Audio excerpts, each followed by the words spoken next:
杀进城救人不行，绑票换人也不行。要不，咱们先听了日本人的，把爹娘救出来再说。这一步可不能随便走，这是条死路，这脚一迈出去，可就永远回不了头了。可爹娘总得救啊！难道咱们看着他们在日本人那里受罪？日本人可没你这副好心肠啊！彪子，伤怎么样？好多了。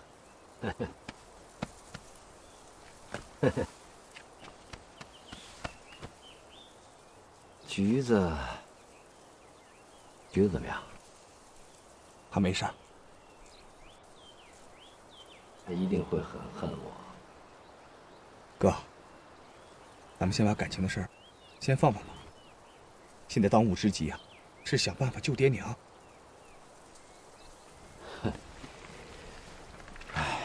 哥啊，连绑票这种让人戳脊梁骨的事儿都做了，还能有什么办法？不行，就拼命。拼命这办法，比绑票更蠢。那你说怎么办呢？答应日本人的条件。什么？咱们现在的实力，和日本人在山里周旋一下还行，可真要打进县城去救人，一点把握都没有。那你说怎么办？退一尺，进一丈。退一尺，进一丈。不过哥，在做这件事的时候，你还是得小心点。我总觉得你身边不太干净。彪子，我的那些兄弟们可都是跟我出生入死过来的。可是哥，他日本鬼子凭啥就这么了解你的情况啊？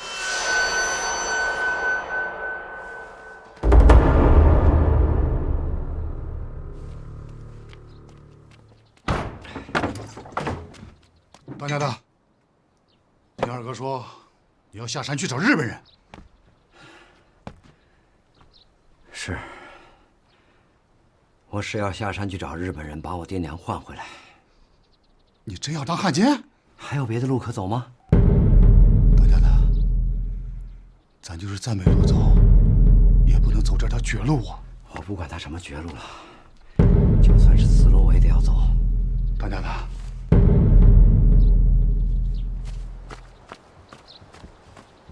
老三，给我听着！你走你的路，我走我的路，大路朝天，各走一边，谁也别拦谁。当家的，当家的，弟兄们都集合齐了。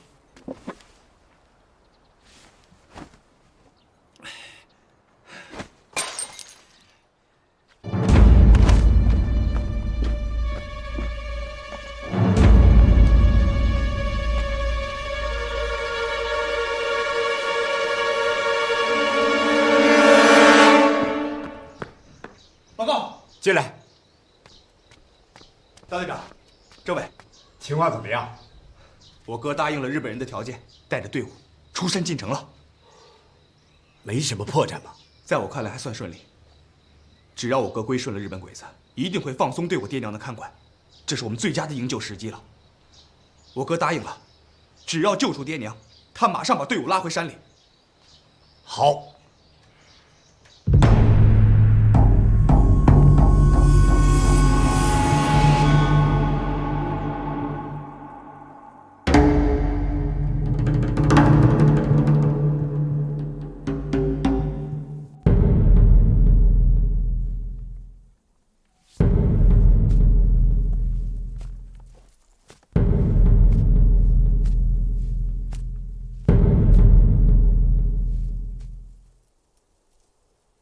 可能你们都听说了，我要下山，我要进城去换我的爹娘。也就是说，林振海要当汉奸了。别吵，都别吵了，听当家的把话说完。我知道，知道，这是一条让人戳脊梁骨，一辈子都直不起腰、抬不起头来的绝路。可我没办法，我不走绝路，我的爹娘就得走死路。我不能看着他们死，不能。灵虎帮从今天开始就算解散了，愿意跟我走的就跟我走，不愿意跟我走的绝不勉强。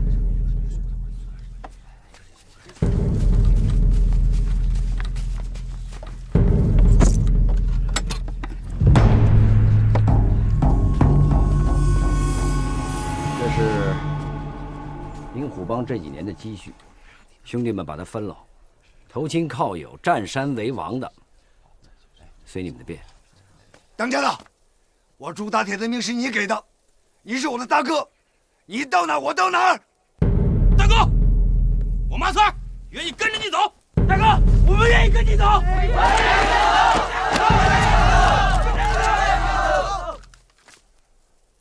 谢谢兄弟们，林振海给你们叩头了。等等！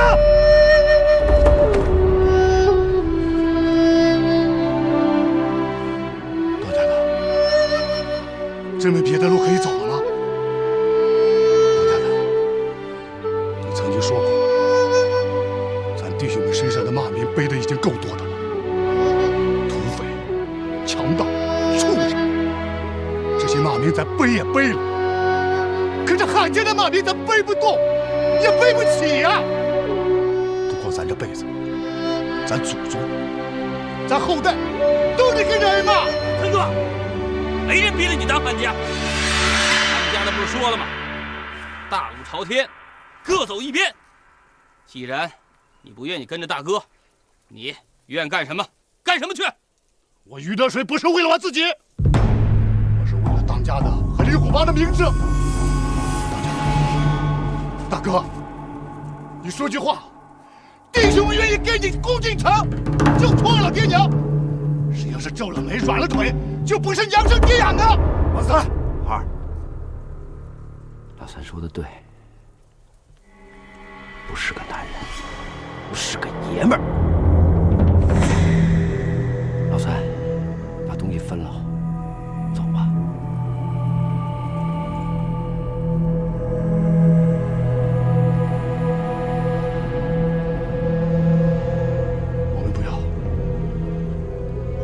我们绝不能汉奸！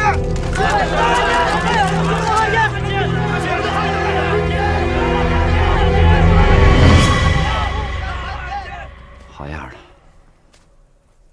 那就大路朝天，各走一边。林立海，我一直当你英雄哥，现在我是看错你了。你不光不是英雄，连男人都不是。老三，怎么跟当家说话呢？当家的，他也配是当家的？你不当家！这个，我告诉你，从现在开始，我是灵虎帮大当家的。弟兄们，不愿意当汉奸的跟我走。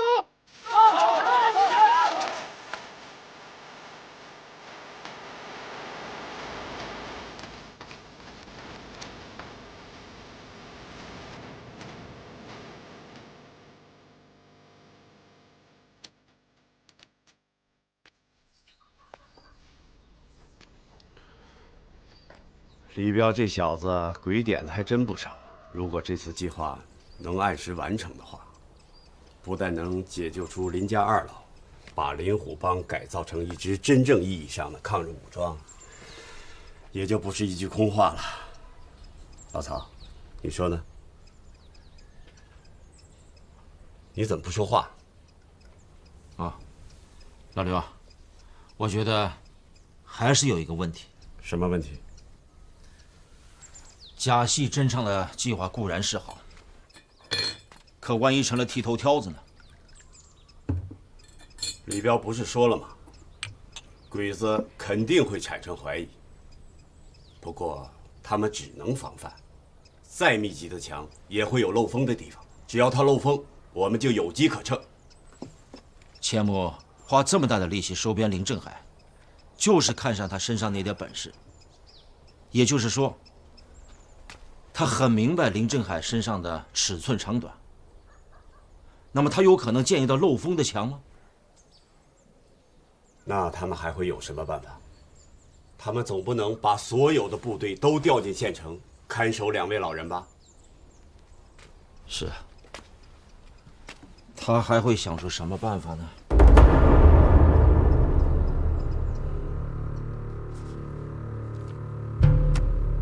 臨陣杯から3度目の手紙が届いた。我々が収容することを決めた。絶対条件は両親の安全の保障。水戸子、これはいい情報か悪い情報か。奴はきっと何か考えていることがあるのでは。臨陣杯、何を考えているんだ。救出です。つまり皇軍に降伏するのは偽りで、人を救うことが事実だろう。山里的事情，你就先别管了，把注意力主要集中在燕山县城，要随时注意鬼的动向，还要查一查我爹娘到底被关在什么地方。这不是问题。县大队把协助和接应灵虎帮的任务交给了我们要完成任务，但是绝不能暴露。千木这个老小子十分狡猾，咱们还是要做最坏的打算。我想日本鬼子对我爹娘的监控一定十分严密，灵虎帮要想救人，恐怕免不了一场恶战。你的意思是，我们想办法搅乱外围，吸引鬼子的注意力？对，但是分寸一定要掌握得好。如果行动早了，会打草惊蛇；行动晚了又跟不上火候。在时间上，一定要拿捏得准才行，不早不晚，不温不火。私のスパイによりますと、林連杯は実はかつて李氷に接触をしていたようなんです。大佐閣下はどう思われますか？彼らは一体何を企んでいるんでしょう。先に人を救う。その後は姿を消して後を残さないつもりだ。そうすれば我々はどうすることもできない。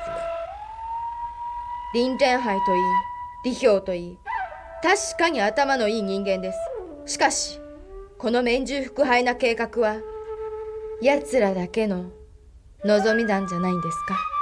それでやることはたった一つでいいんです。彼らの計画はあっという間、すぐに終わってしまいます。人質を監視する？はい。あいつはバカなやつじゃない。このことをやる前にきっといい対策を考えた。やつは幽霊みたいだ。何も終えられないぞ。そんなことないです。あるか？あります。私の考えはやはり親を利用するべきなんです。奴を塩山県内に引き止める方法があるんです。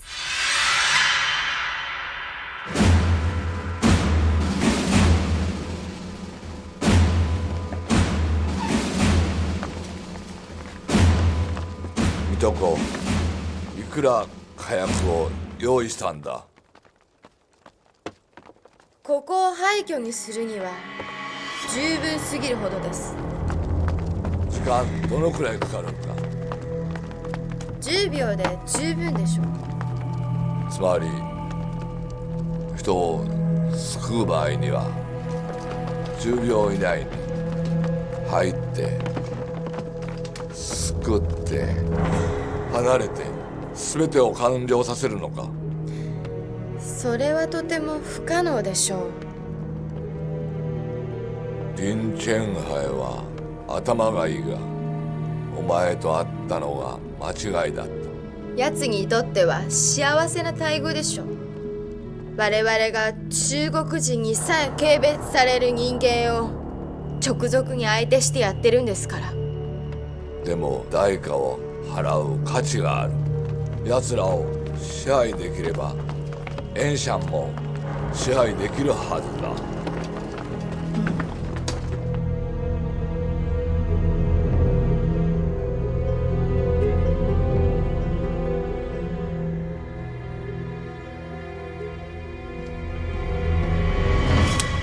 亮了，身后干净吗？干净，连个脚印都没留。坐，合计合计。当家的，不就是假投降真救人吗？这灵虎帮可都是咱自己人啊。当家的，刚才咱的戏演得够真的了，你就放心吧。你说，咱帮里真有鬼子的眼线？该提防的还得提防着点儿，小心没大错。咱们部署一下啊。我们进城之后，肯定先缩头当孙子，等查明了我二老住在什么地方，就把他们救出来。你呢，带着住在山里的兄弟们，在城门口接应。好。得手之后搂草打兔子，先把钱穆那小子给剁了，让他也知道咱灵虎帮不是好惹的。准备吧，好，注意，千万别走漏风声。明白。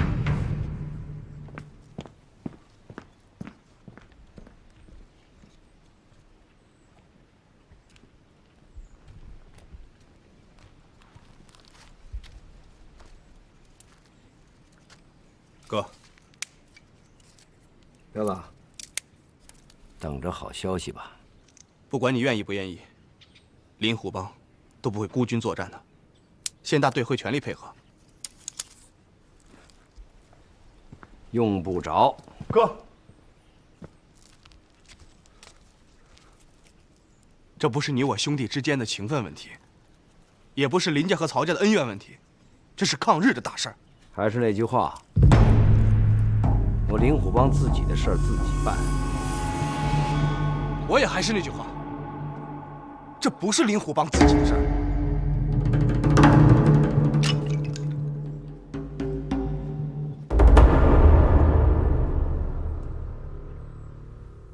水戸子、手配はもうできたか？はい、できています。すべて順調です。我々の偵察によると、ジョーツォン、マーツン、周りのところで八路軍は活動しているようだ。奴らはみんな一緒に人を救い出すつもりだと思う。そんなのは我々の注意を引きたいだけです。これは奴らのいつものやり方です。残念だ。奴らの計画を操るのは君だ。失敗したら林jen杯は我々の言う通りにするしかないんです。バールーもどうしようもないんです。もし奴らが冒険すれば、我々は奴らを消滅することができます。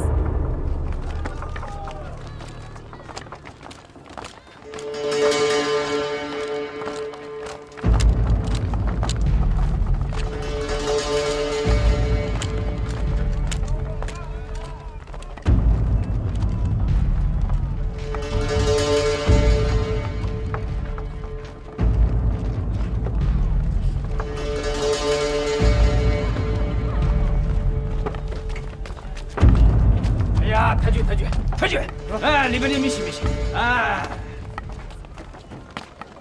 客人一位，哎，皇上，来，请。胡子，队长，情况怎么样？有变化。什么变化？二位老人本来关在日本宪兵队的后院，我们已经做好了营救和接应营救的准备。可是就在昨天夜里，二位老人突然被转走了。转移到什么地方了？以前的曹家大院。曹家大院，就是咱们干掉马富贵的那个院子。不对啊！我刚才路过的时候留意了一下，那个地方没有十分严密的防范啊。这个不麻烦，林立海现在已经归水了，他现在还能把这个老人家关在这个宪兵队吗？不是这么简单。今天的县城平静的出奇啊，两位老人又从防守严密的宪兵队转移到了没有人看管的曹家大院。千木一定有他的目的。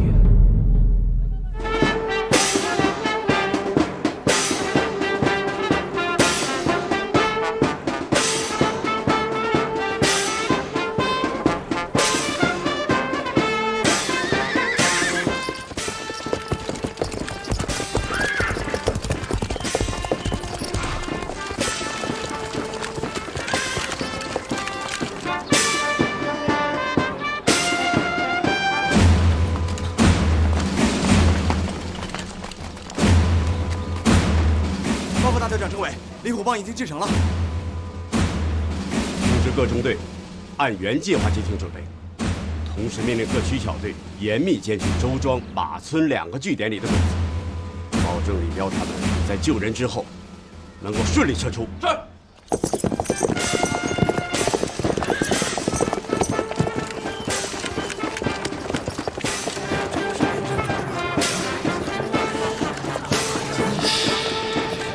不会上他们当吧？兵来将挡，水来土掩。他要是敢黑咱们，拿刀剁他！哼！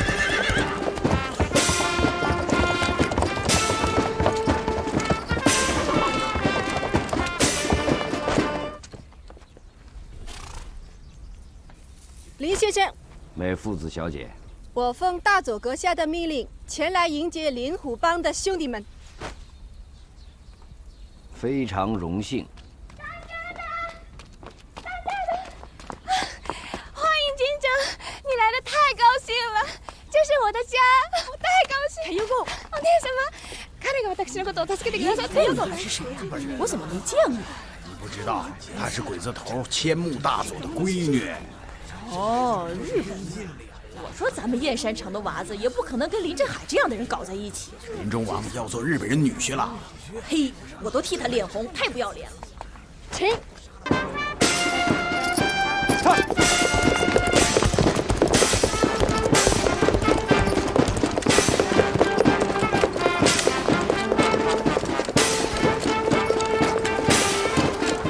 忠义刀出鞘，汉奸脑袋掉。想不到这个林振海握着义字刀的人，他成了汉奸了。那李队长呢？李队长就眼看着他哥哥这么做，他可是县大队除汉奸的人。发生这么多奇怪的事情，看似平静的燕山县城，其实并不那么平静。湘水不开，开水不行啊。咱呀，别管他什么水，小鬼子有胆子，把老人家关在曹家那个大院子里边，咱得有办法把他救出来。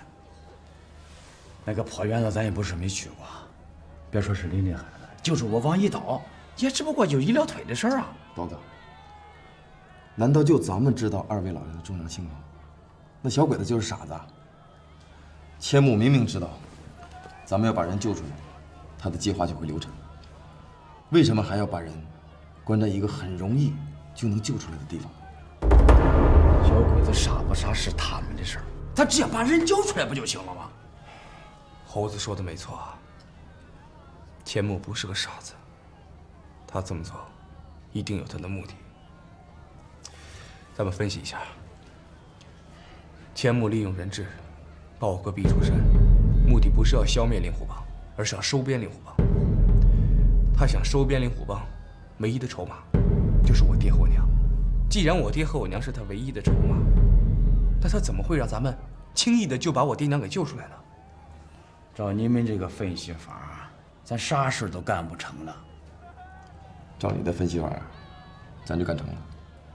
我说你小子是怎么回事啊？我军家做坟了还是抢你家媳妇了？我说你小子今天怎么老是跟我过不去呢？这是谁跟你过不去了？我这是跟你过不去吗？我是不想让你那个梨花屁股的媳妇守寡。我的娘了个顶了去！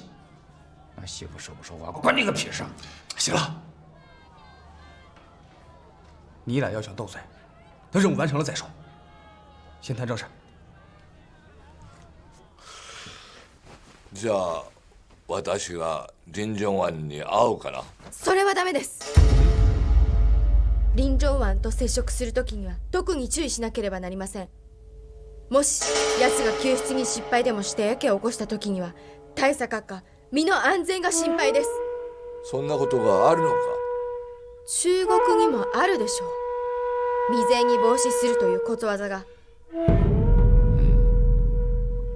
でも私が行かないと誠意がないと思われないか。奴はもともと我々の誠意を受け入れようとなんて考えていないんです。奴を傘下に置けるかどうかは今後の我々の計画次第なんです。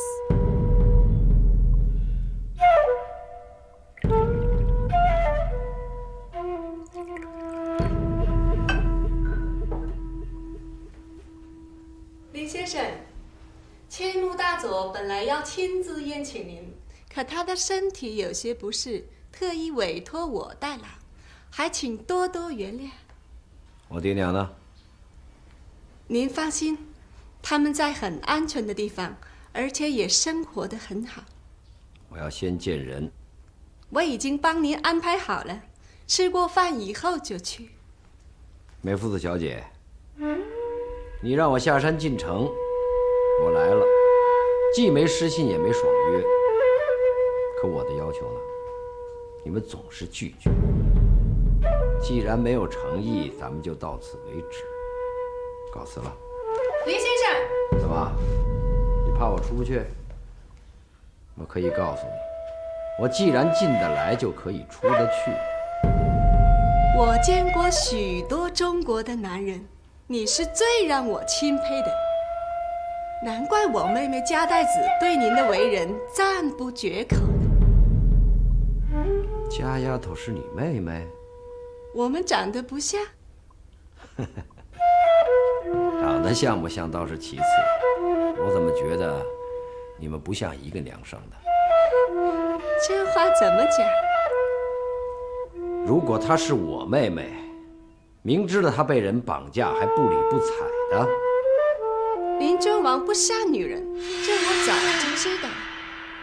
林先生，您还是先请坐吧，有什么话我们边吃边谈。中国不是有一句话叫做“酒逢知己千杯少”吗？还有后半句呢，话不投机半句多。我要先见到我的爹娘。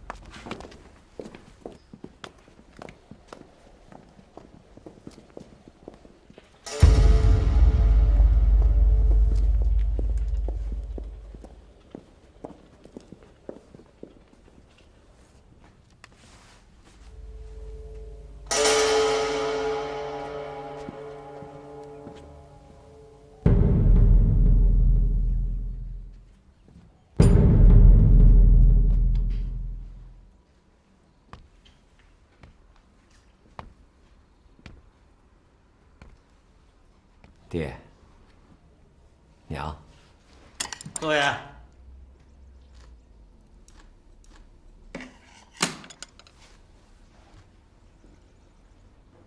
你来干什么？孩儿是来看望二老的。老子没有你这儿子，你就知道我们死了，都是你惹的祸。滚！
我的兄弟们呢？已经安排好了，都住在保安团的院子里。保安团？林先生，您很快就是燕山保安总团的团长了。团长不重要，重要的是，我要和我的父母住在一起，早早晚晚饮食起居的也有个照应。我们已经准备了足够的人手，二位老人可以过衣来伸手、饭来张口的生活。也就是说，他们还是人质。你可以每天早晚看望他们，逢年过节还可以一起团聚。当然，如果两位老人不反对的话。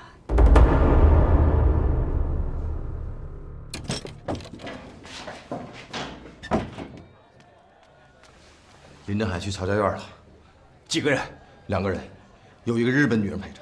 日本女人？这个日本女人我们从来没见过。不是千木的那个女儿吗？不是。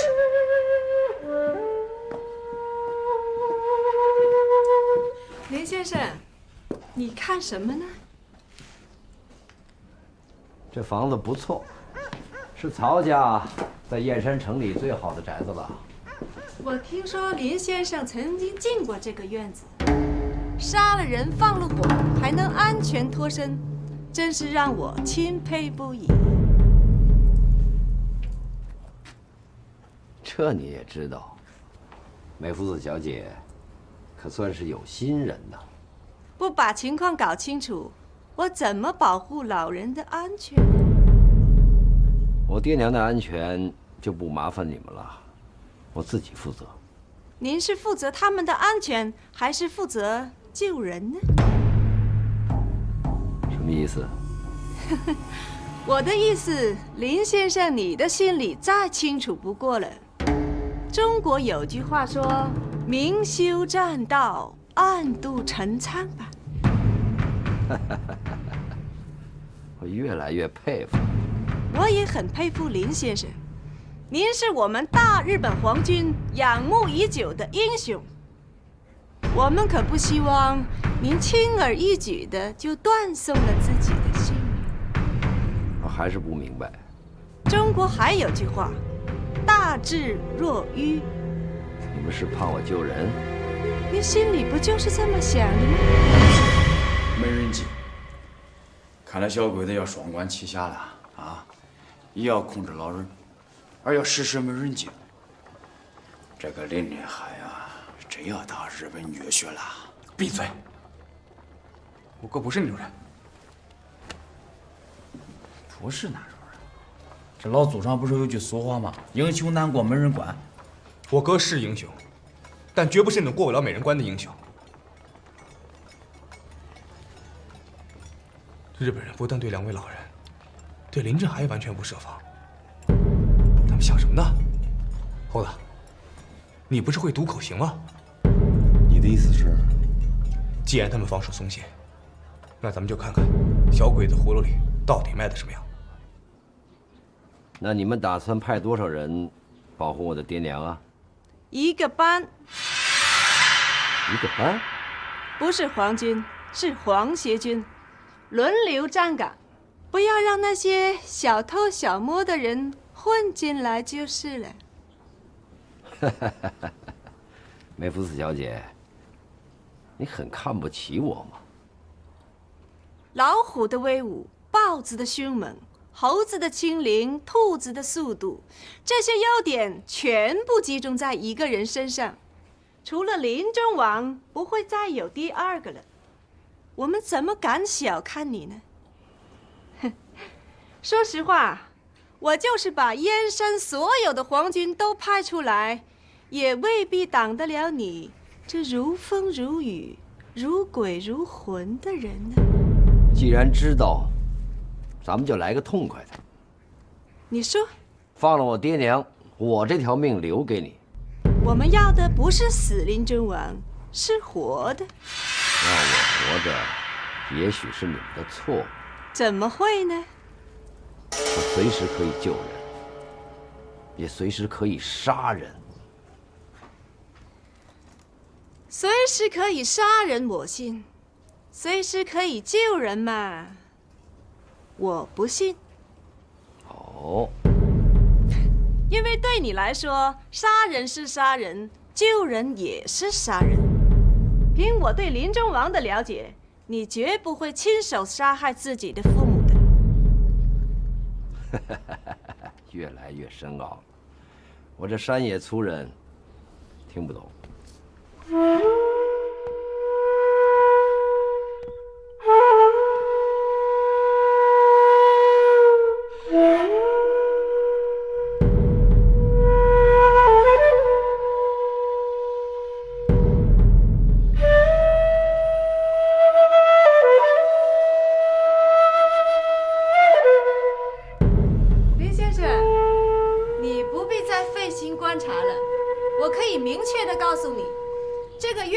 里里外外不会再有其他人，也绝没有一个枪口是对着你的。其实，我正想把一个小秘密告诉你。还是别说了，既然是秘密，告诉我干什么？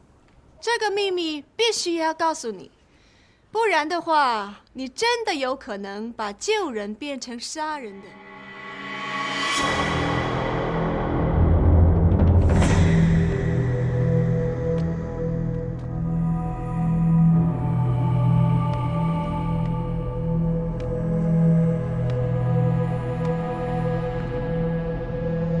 在这个院子里头，你们埋了多少炸药？你真的很聪明。其实也不多，不过足可以让这个院子在燕山城消失了。林先生，我替你计算过了，以你的速度，进院出院大约需要30秒。也许还能更快些。2位老人家的腿脚不太方便，要把他们带走的话，在时间上就会大打折扣的，大约需要40秒或者50秒。可我们从发现有人营救到引爆所有的炸药，只需要10秒钟。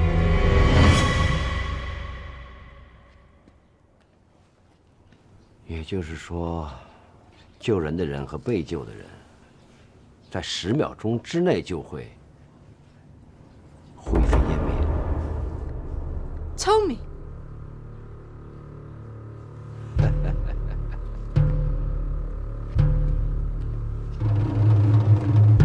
够狠。这是没有办法的办法。谁让我们很想交你这个朋友呢？信不信？我现在就杀了你。我不信。想试试？好，你有枪，而我什么武器都没有。你杀我比杀一只受伤的小鸟还容易呢。况且，还是一只绝不会还手的小鸟。不过，你可要想好了，我一死，炸药就会马上爆炸的。我林振海是怕死的人吗？我们从不交怕死的朋友，你当然也不是怕死的人，只是可惜了2位受人尊敬的老人家了。如果我不在乎呢？你看到了，他们根本没拿我当儿子。林中王有一句话说的让人非常感动：父母可以不认儿子，但儿子绝不能不认父母。看来我今天还真得要试试。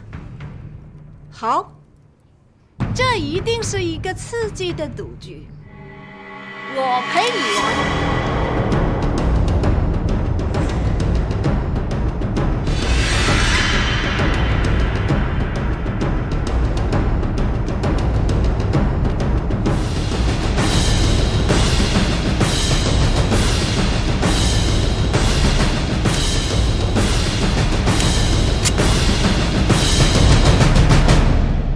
没错，这就是他们的监控计划了。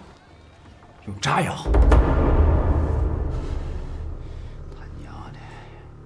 太邪乎了。因为他们知道，如果我哥想救人的话，他们是很难防范住的。即使防住了，也会两败俱伤，损失惨重。只有用炸药，他们才会把损失降到最低。而且无论是救人的还是被救的，都没有任何的逃生机会。这也只是其一啊。那其二呢？他们算准了，我哥绝对不会让爹娘受到任何伤害，所以也绝对不会轻举妄动。如果我们救不出人来，我可就要为他们服务。这些狗死孩子，太缺德了！他们算准了林振海的死穴了。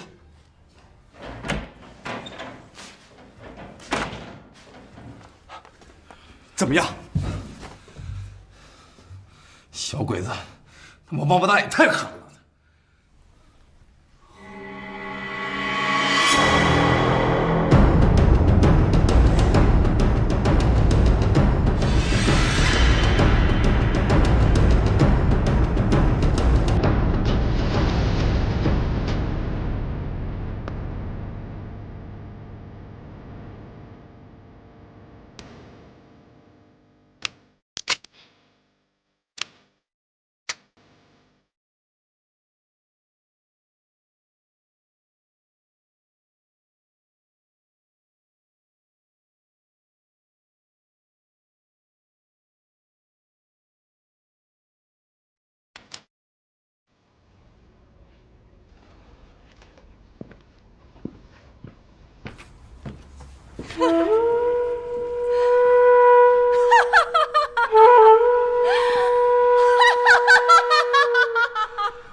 说话呀！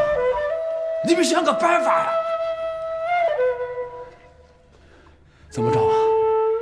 咱就算白来了。不白来怎么办？让千木大佐请你吃顿饭吗？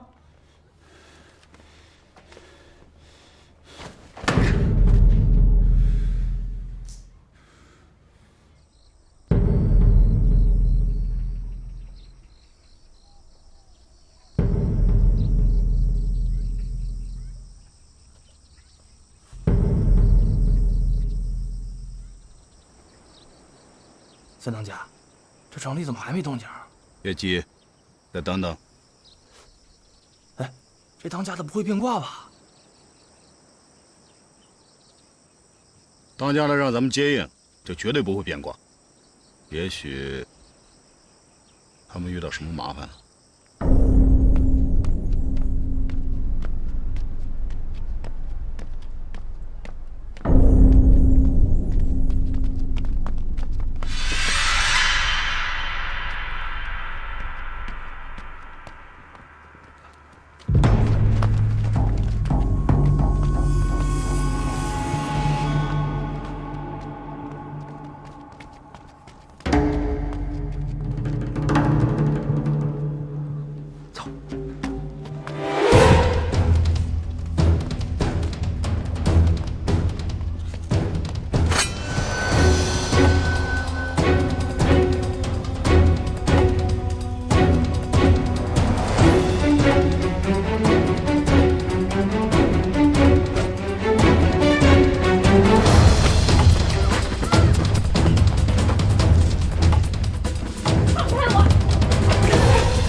白同学，我们在执行任务，没时间跟你讲大道理。猴子，想办法送他出城。你以为林家海是你哥就可以护着他？他现在是真的要做汉奸，他要给日本人做女婿了。你听着，我警告你，你要不想连累其他人，现在就走人。快走吧！别说现在咱们不能杀林振海，就算能杀了他，你能杀得了吗？多亏了总队长及时阻止，要不然的话，咱们连县城都出不了。走。不走！放开我！你把刀放开我！彪子，现在怎么办？通知所有人，马上离开现场。离开？咱们不救人了？咱们的计划肯定已经被日本人识破了。咱们现在救人，等于是害人。撤！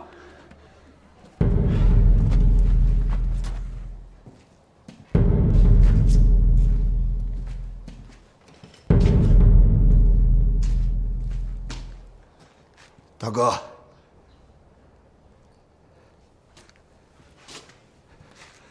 大哥，日本这手确实太黑了，用这样的办法防止咱们救人，我还是头一回听说。不费一兵一卒，就把咱们的计划全打乱了。这日本娘们儿比咱们还狠。她不是一个普通的日本娘们儿，是他们特务机关训练出来的特工。这种人，机智聪明，冷酷无情。你想想，咱们绑进山里的家丫头，那可是她亲妹妹，她都可以无动于衷，完全无视她的生命。她不是人，是魔鬼。魔鬼。那咱们现在咋办？通知老三，先让他们撤回山里。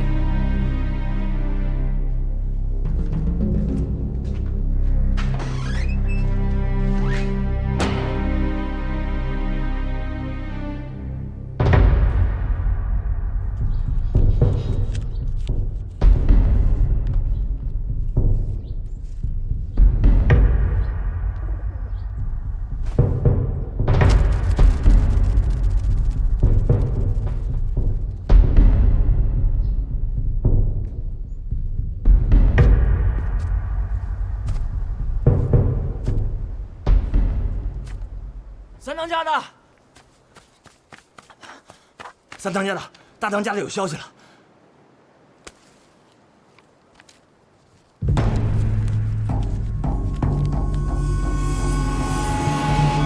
这上面写什么了？让我们先撤回山里。大当家的什么意思啊？他不会真的想当汉奸吧？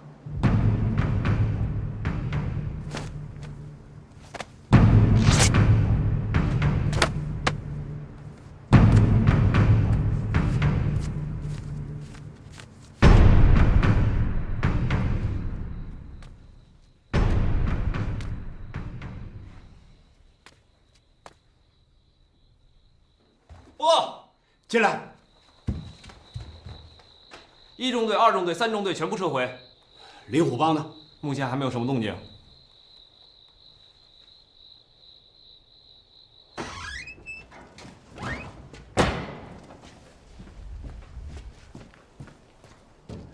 大哥，老三回信了。说什么？千万不要真的当了汉奸。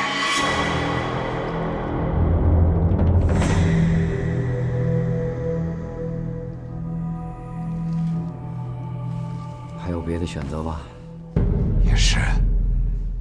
二老能过上衣食无忧的日子，也算大哥尽了孝心了。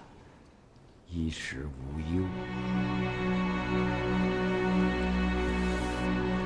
老二，日本人是冲着我来的。如果你和兄弟们不想背着这个汉奸的骂名，准备准备走吧。大哥，你这是啥话？我已经说过，你在哪我就在哪儿。别说燕山县城，你就是下地狱，兄弟也跟着。这是一条黑道，没办法回头的黑道。当土匪不也是黑道了？反正都是遭骂。不一样。大哥，其实现在想想，咱们折腾来折腾去的图个啥？不就是图个有吃有喝吗？兄弟说句你可能不爱听的话，咱们就算把爹娘真的救出来，又能咋样？他们就能真的安全了？眼下是日本人的天下，你就是把爹娘藏到哪儿，他们都不一定安全。索性就在城里住着，至少不缺吃不缺喝的。大哥想啥时候见面就能见面，这心里也算踏实了。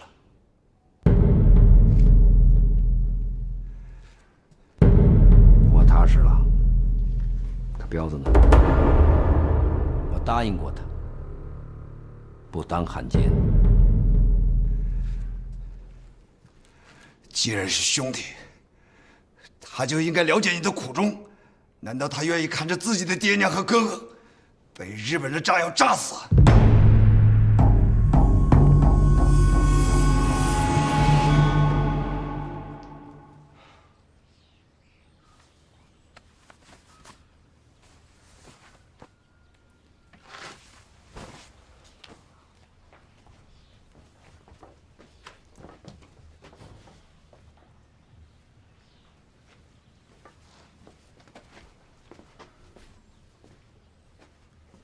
你跟他说了？说了。你跟他说这个干什么呀？这么大的事儿，我能不跟他说吗？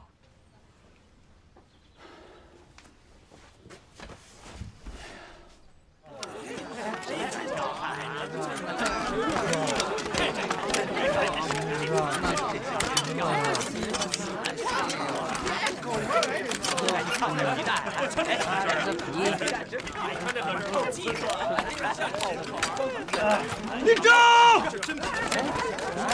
站好了，站好了！立正就站好了！站好了，站好了，站好了！团长到！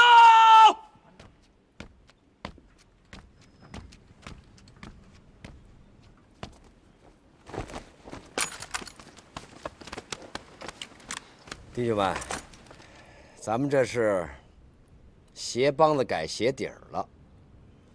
咱们头上有日本人，城外有县大队，以后啊，这戳脊梁骨、打黑枪的事儿一定少不了。都怨我，我的死穴让日本人点了。谁要是不愿意跟着我吃这碗黑心饭，可以随时离开，我绝不勉强。我们跟着大哥走！我们跟大哥走！大哥去哪儿，我们去哪儿！大哥去哪儿，我们去哪儿！看来啊，真到了手心手背掰开的时候了。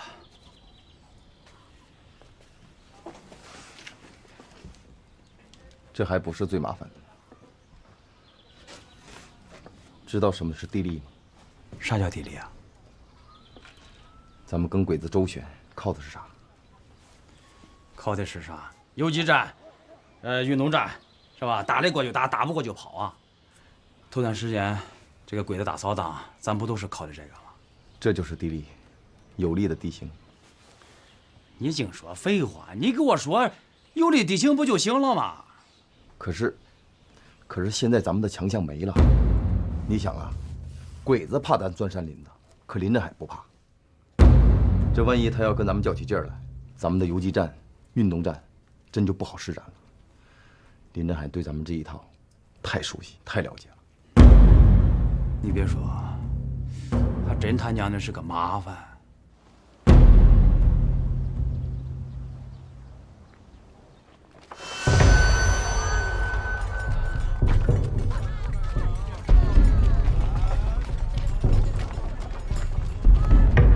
哟，来了，客官，屋里请。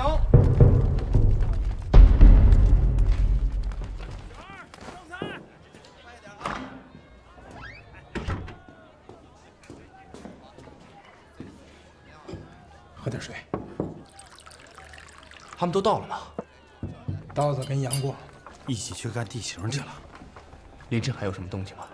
林振海没什么动静，除了早晚拜见二老之外，就是喝酒打牌。他每天都去拜见二老吗？对。有人跟着吗？没人跟着。这日本人啊，是铁了心的要收买他，不会招惹他不高兴。明面上的事不说，暗地里的呢，总不会没有人监视他吧？这林振海是什么人呢？他能让别人跟着？我想见见他，见他也不难。他每天在城外6马1个时辰，在城外的养马坡。养马坡，你在那儿等他，一定能见到。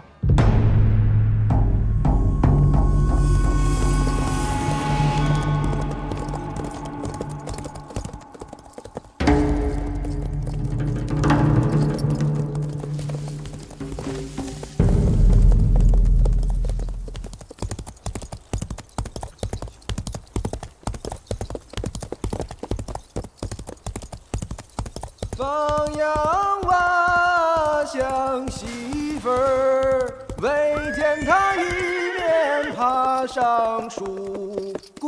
咚一声掉下来，扯破了俺的新棉裤。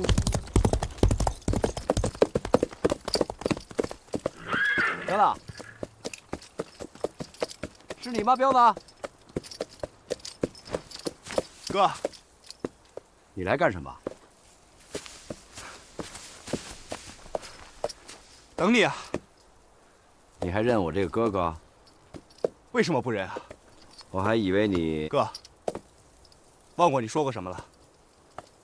咱们兄弟，刀砍不断，雷劈不开。人哥燕山，能拿我林振海当人的，也就兄弟你了。哥，咱爹娘过得好吗？衣来伸手，饭来张口，住着燕山最大最好的房子，还有7、8个佣人伺候，咱爹咱娘这辈子都没这么舒坦。像这种福，对咱爹娘来说，应该过得也不舒坦吧？是。爹娘不舒坦，哥就舒坦不了。这曹家大院的地底下，至少埋了上千斤的炸药。你知道了？除了这种恶毒的手段，还有什么法子能治住哥？彪子，哥是打掉了门牙往肚子里咽，再大的委屈也说不出来。哥失言了。哥，你是啥人，我心里还不清楚吗？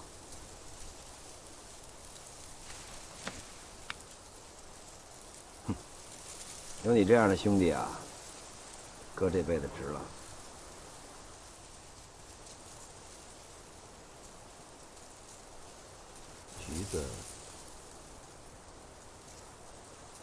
橘子好吗？好。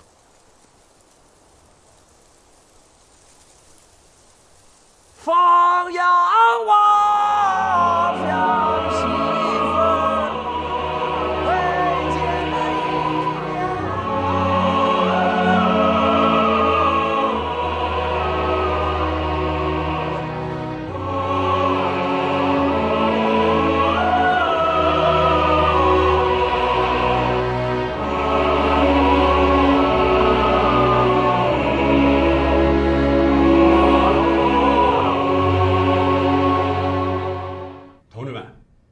曾经威风八面的灵虎帮，现在已经穿上了保安团的军装，成为了日本人的一条狗。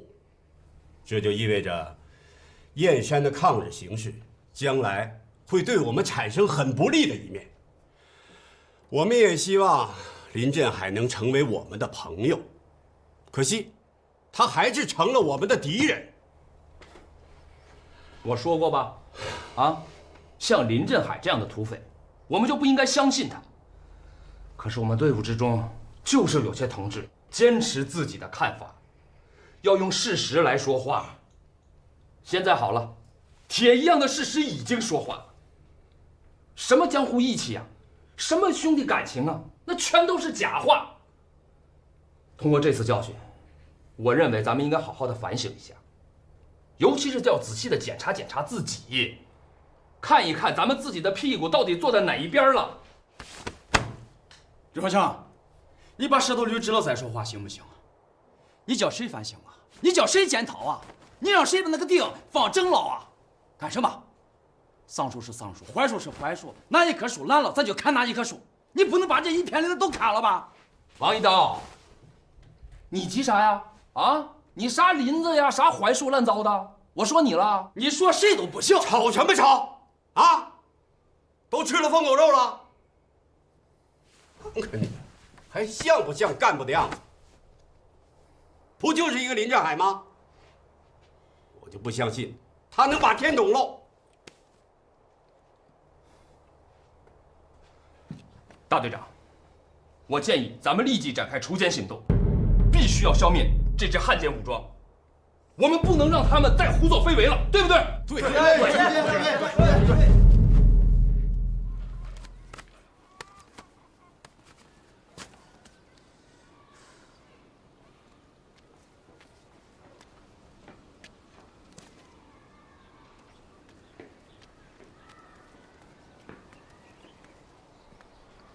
哎，橘子，咋又没吃饭呢？橘子啊，爹知道你心里不好受，可你也不能，没事吧？你也不能作践自己的身体呀。爹，你别来烦我啊。可你总是这样，让爹怎么能放心呢？那我应该啥样啊？林振海身边有2个日本女人陪着。哎，你知道大家伙都怎么说吗？人家都说林振海都要做日本人的女婿了，可标着他还……算了，我懒得说这些烂事儿。李彪同志，你有什么意见吗？我想先问问你，你要除奸，除什么奸？汉奸林振海。林振海是汉奸？他已经公开投靠鬼子了，不是汉奸是啥？可是他是有苦衷的。你告诉我，他有啥苦衷？李双强，要把你亲爹娘绑那么多炸药上，你什么感觉啊？那也不是他成为汉奸的理由。我们是抗日战士，我们要有随时为民族大义牺牲的准备。可是他不是抗日战士，你不能拿你的觉悟去要求他。再说了，你怎么就知道他死心塌地做汉奸了？他都已经披上狗皮了。日本人能把狗皮给他穿上，为什么咱们就不能想办法把这身狗皮给他脱下来呢？李彪同志，你怎么现在还这么天真啊？啊！林振海当土匪的时候就不愿意跟咱们合作，他现在披上狗皮，就更不会跟咱们合作了。我说了，他未必就真心想做汉奸。我认为你这是在护短。我这是实话实说。李彪同志，事情到这个份上了，是你大义灭亲的时候了。我大义灭亲？我灭谁呀？灭林振海？灭我爹娘？让2个无辜的老人牺牲？你说的是人话吗你？你说话注意点儿！我已经对你够客气的了。小胡小月同志，政委，给大队长熬的药还有吗？还有。去熬一大锅来，每个人发2碗，拜拜火。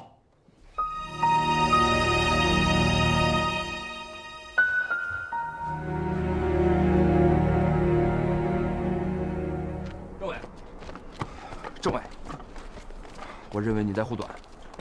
护短？我护什么短？我认为，不能因为李彪是跟您一起参加革命的，您在会议上就那种态度。我说什么了吗？您是什么都没说，但没有态度，那不就是态度吗？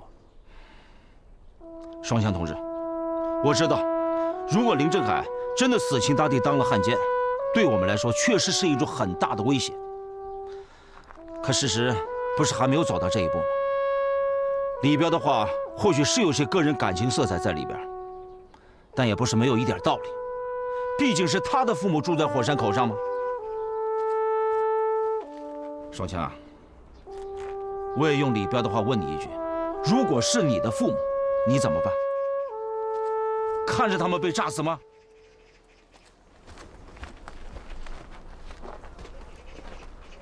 双强，大队长，政委说的对，在这个关键时刻，最需要冷静的应该是我们。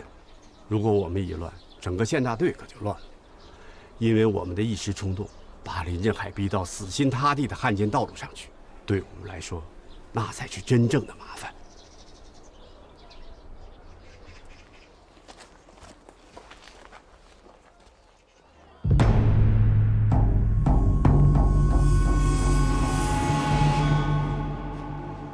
老板，哟，大官，里边请。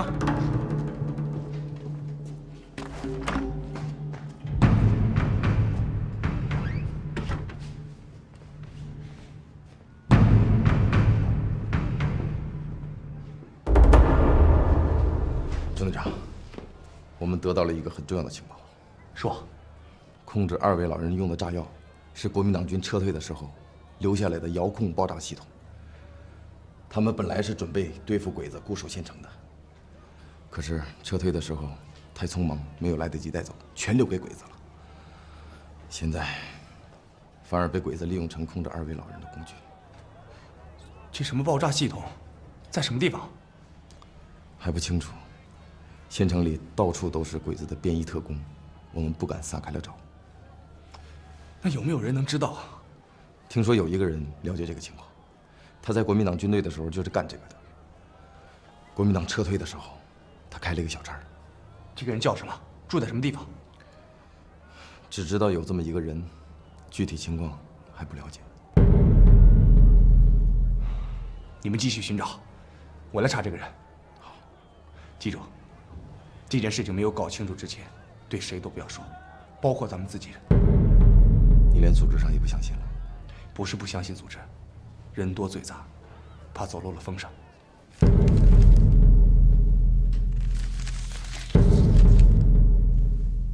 噂はもう流したか？はい、すでにリーバーのところに届きました。あいつは今あちこち閻魔王を探しています。よし、監視を続けろ。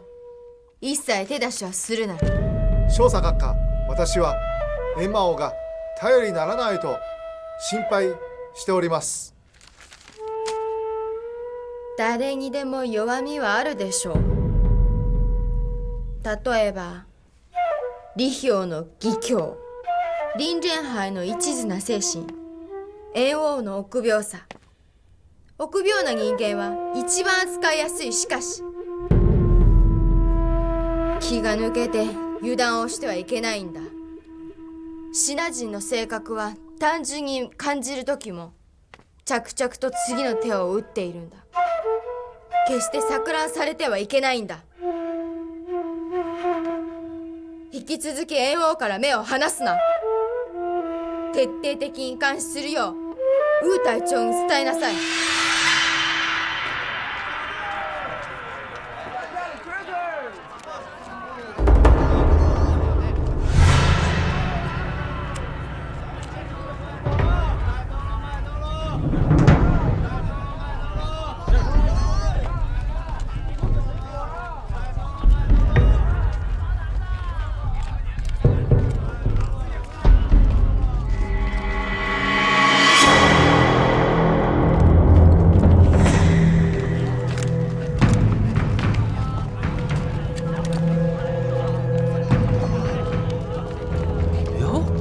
没错，就是他。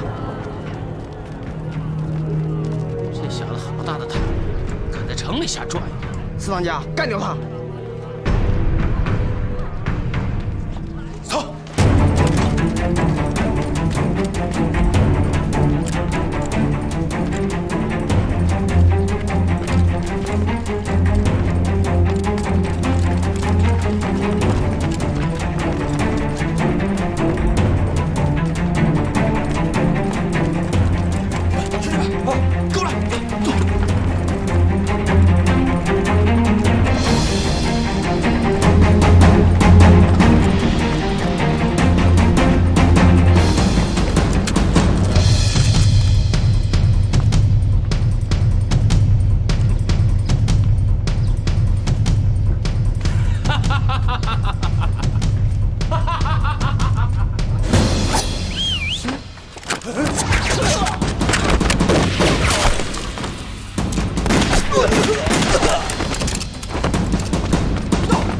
别追了，快撤！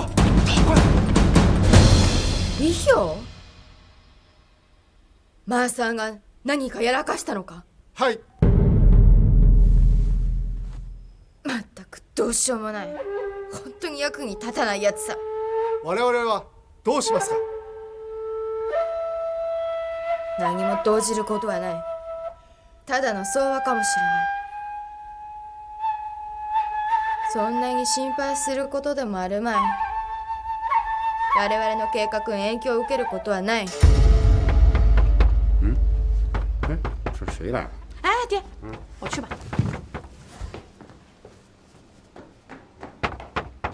来了来了，你干嘛来了？你给我出去！白东区同志，我找你有要紧的事儿，抗日的事儿。就天塌下来的事儿，我也不管，我出去。行，你别后悔你啊。哎，你给我站住！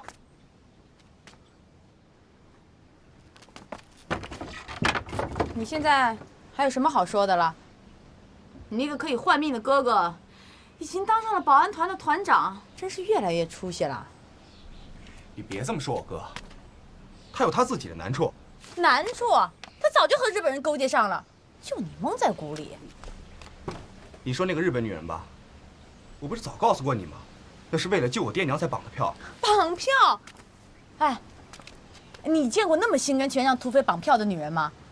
还有，我去救她的时候，她不但不跑，还处处护着林振海，还口口声声跟我说不要伤害我们当家的。那绑票吗？我看那是思春。我哥告诉我了，那个日本女人跟其他日本人不一样，她很善良。善良？你是喝了迷魂汤还是怎么的呀？林振海说什么你都信啊？我相信我哥。是吗？那你是不是还打算劝我去做什么压寨夫人啊？不对，现在应该是团长夫人。哎，你说我是去做团长夫人好呢，还是干脆直接嫁给日本人做太君夫人呢？东爵，你自己想想，如果住在炸药堆上的是你的亲人，你怎么办？不管你对我哥有什么看法，那都是咱们自己的事儿。你可以骂我、恨我、不搭理我都可以。但是现在我们必须想出一个办法，要阻止我哥真正的走上这条汉奸的路。他已经走上了。没有，起码现在还没有。就算我哥穿上了狗皮，他也是人，他不是狗。东爵，你上次为了帮我，进山去找我哥，准备做一个让人戳脊梁骨的英雄。哎，得了得了，什么因为你啊？你以为你谁呀？为了你，我那个时候，我是真以为林振海是抗日英雄，我是真心想嫁给他，跟你一点关系都没有。别狗屁股上扣纱帽，真把自己当人物了。我还告诉你，要不是林振海当了什么狗屁团长，你现在就真得叫我嫂子了。行，嫂子不嫂子，咱们以后再说。我今天找你真是有要紧的事儿。是吗？那我可没什么话跟你说。麻烦你啊，李彪同志，走的时候把门给我关上。白同学，如果这事要是办成了，我马上介绍你进县大队，到时候可没人再说你什么闲话了。你自己想想，县大队的战士可比你们妇救会要威风多了吧？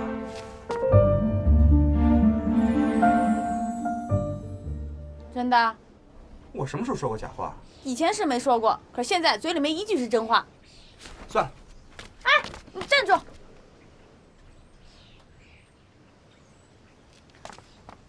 你是不是让我帮你救人呢？那咱们可说好了，我救的是你李彪的爹娘，可不是林振海的爹娘。你要是答应呢，咱俩就谈；你要是不答应，你就马上滚蛋。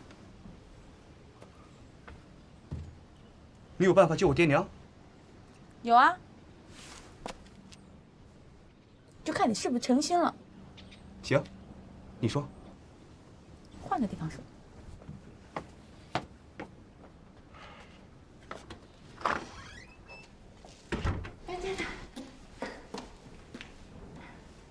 夏丫头，以后可别叫我当家的了。我现在不是土匪，是有人管着的人。这要是让你爹听见，还以为我林振海脑后边长着反骨呢。我就这么叫，我觉得当家的很顺口。随便你，我还有事儿，去看我爹娘。那我也一起去可以吗？你去干什么？我们是朋友啊。我可不敢高攀。这不是高攀，是我自己决定的。而且，从你救了我的命那个开始，是我已经把你当朋友了。虽然我在中国待了那么长时间，可是我从来没有交过是中国的朋友。你是第一个。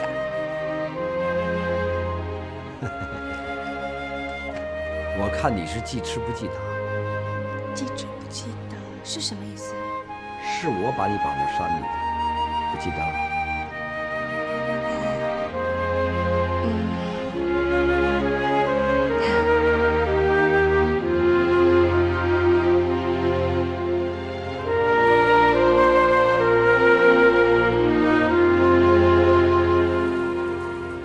你到底说不说话？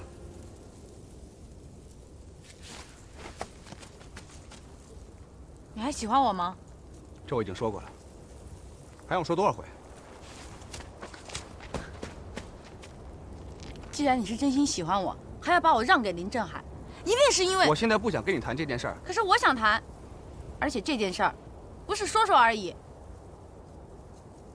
我要看到你这颗心。冬菊，你到底要干什么？成亲。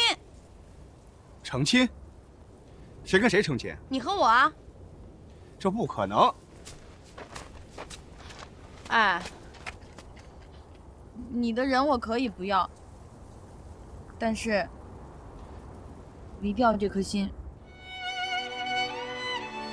冬菊，林振海他不是真心想当汉奸的，他只是怕我爹娘受到伤害，他不会死心塌地的给日本人办事的。如果在这个时候咱俩成了亲，也许对他来说就是雪上加霜，他会破罐子破摔的。哎呀，我都是一个快死的人了，你就不能满足一次我的愿望吗？胡说！你怎么就快死了？我已经想过了，我要带着你这颗心给林振海坐牢。你的意思是，你要去县城换回我爹娘，替他们做人质？你想啊，日本人既然能够知道林振海是个大孝子，他们就一定能够知道他有一个放不下的女人。他们只是想让他当汉奸，根本就不会在乎人质是谁。所以这件事儿只有我去，只有我能救你爹娘。那又怎么样？啊，你去做了人质，我哥就能放得下呀？放不下两个老人家的，不光是林振海，还有你，还有县大队，还有大家伙儿。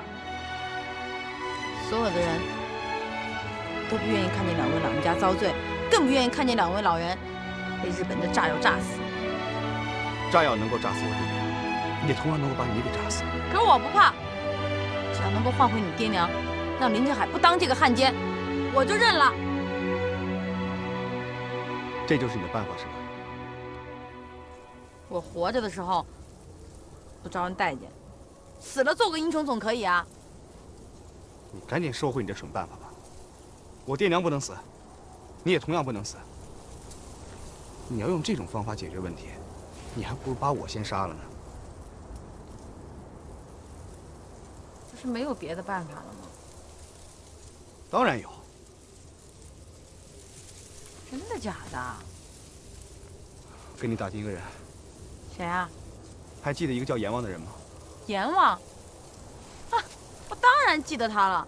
小的时候带着一帮人想打我爹的学生，气坏了，我拿着把砍刀我就追出去了。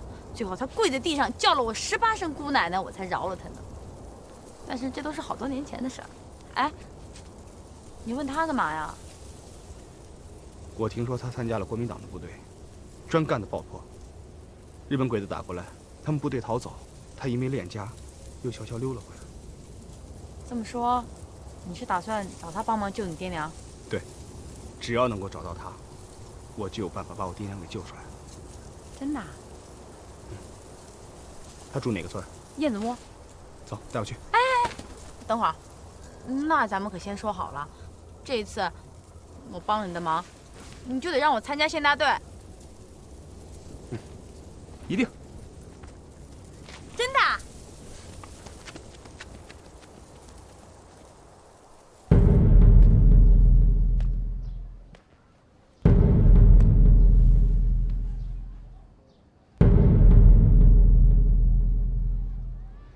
这是咋回事儿？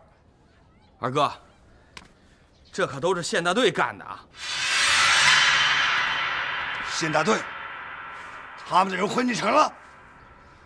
他们呢，是冲着咱们来的，已经把咱们当成汉奸了，这开始锄奸行动了。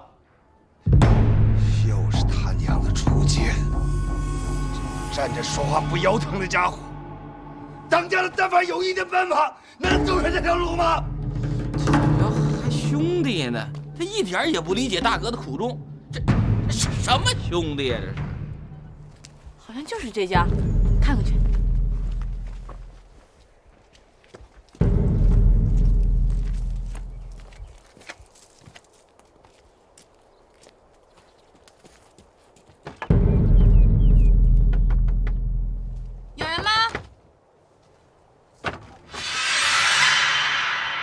找谁呀？